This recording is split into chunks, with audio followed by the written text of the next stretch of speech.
This channel does not promote any violent, harmful, or illegal activities. All content provided by this channel is meant for an educational purpose only.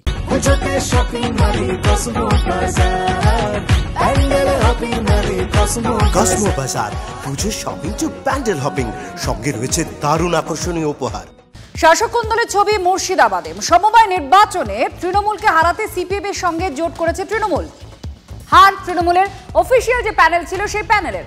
বুধবার নির্বাচন হয় আয়েশবাগ সমবায় কৃষি উন্নয়ন সমিতি limited সমবায়। ভোটে 9টি আসনের মধ্যে 9টিতেই জেতে সিপিএম আর তৃণমূলের যৌথ মঞ্চ। আমরা বিজেপির প্রতিক্রিয়া নেব। জগন্নাথ চট্টোপাধ্যায় এই মুহূর্তে আমাদের সঙ্গে রয়েছেন। জগন্নাথ বাবু, কি বলবেন? তৃণমূল আর সিপিএম এখানে জোট বেঁধে জিতে গেছে, হেরে গেছে তৃণমূলেরই যে প্যানেল ছিল সেই অফিসিয়াল প্যানেল।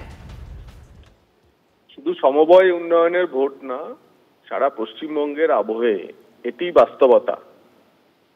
এবং মানুষ এখন চাইছে, বাংলার সমাজ এখন চাইছে তৃণমূল কংগ্রেস যাক, এবং তৃণমূল কংগ্রেসকে হারানোর জন্য মানুষের জোট হচ্ছে। যার ফলে আপনি সমবায়ের ভোট তার প্রতীকে হয় না।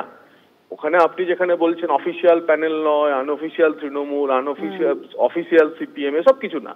ওখানে তৃণমূল বিরোধী সব মানুষ এক হয়ে তৃণমূলকে হারিয়েছে।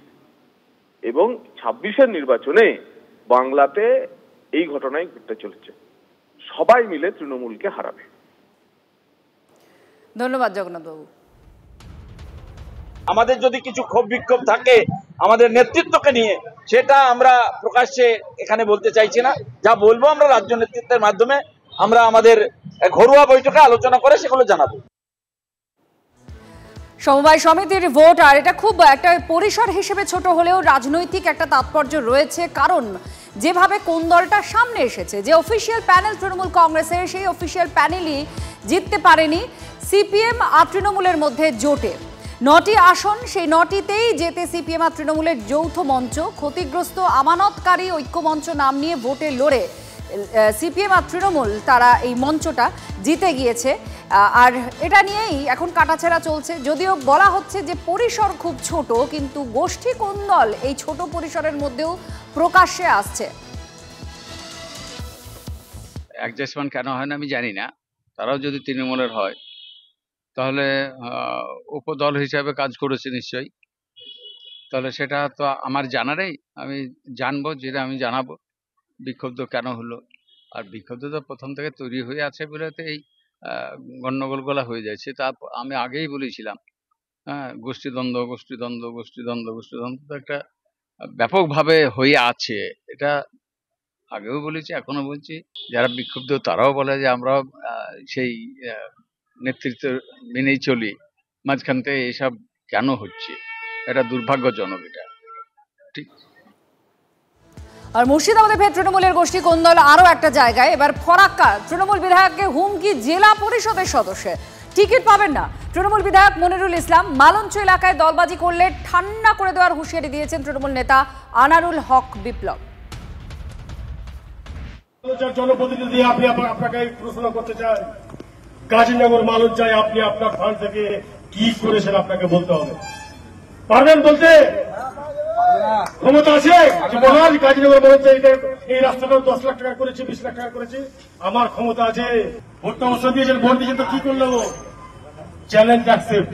ওই ট্যাংরার মাছ দেখেছেন লাফায় বেশি, ওই জালে বড় মাছ কিন্তু বেশি লাফায় না, ছোট মাছ বেশি লাফায়। মাথার পোকা লড়ে গেছে, ও বুঝতে পেরে গেছে যে আমি শেষ। আমি আমার ভোটে লড়া তো দূরের কথা, টিকিট পাবে না ভোটে। ফারাক্কা বিধানসভাতে লড়া তো দূরের কথা, এটা তো বহুত দূর কা বাত है, तेरा नाम भी नहीं जाएगा कलकत्ता में। গ্রুপিং করছো মালঞ্চাতে, 1 ঘন্টা ঠান্ডা করে দেবো গোটা মালঞ্চাকে। বৃষ্টি বিপর্যয়ে কলকাতা বিদ্যুৎস্পৃষ্ট হয়ে মৃত্যু মিছিল। এবার রিপোর্ট তলব করলো হাইকোর্ট। হাইকোর্ট রিপোর্ট তলব করেছে, জানবো। শ্রাবন্তী আমাদের সঙ্গে রয়েছেন, আমাদের প্রতিনিধি। শ্রাবন্তী, হাইকোর্ট রিপোর্ট তলব করেছে, ঠিক কি বলা হয়েছে?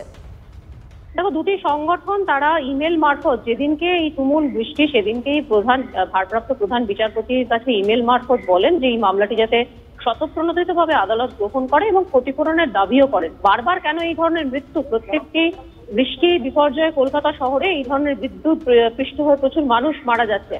এরই বিষয়টি সামনে আনার জন্য এই মামলা করা হয়। পরবর্তী সময় আদালত এটা স্বতঃপ্রণোদিতভাবে গ্রহণ করে। আজকে পুরসভা এবং সিএসসি তাদেরকে পদক্ষেপ কি তারা নিয়েছে সেরকমটা যেমন জানাতে নির্দেশ দেওয়া হয়েছে, রাজ্যকে নির্দেশ দেওয়া হয়েছে যে সমস্ত নিকাশি ব্যবস্থা সেগুলির কি ধরনের সংস্কার করা হচ্ছে। 7 তারিখে পরবর্তী শুনানি। ধন্যবাদ। কলকাতা পুরসভা সিএসসি তাদের কাছে রিপোর্ট তলব করেছে হাইকোর্ট। 7ই নভেম্বর আদালতে রিপোর্ট পেশের নির্দেশ দেওয়া হয়েছে।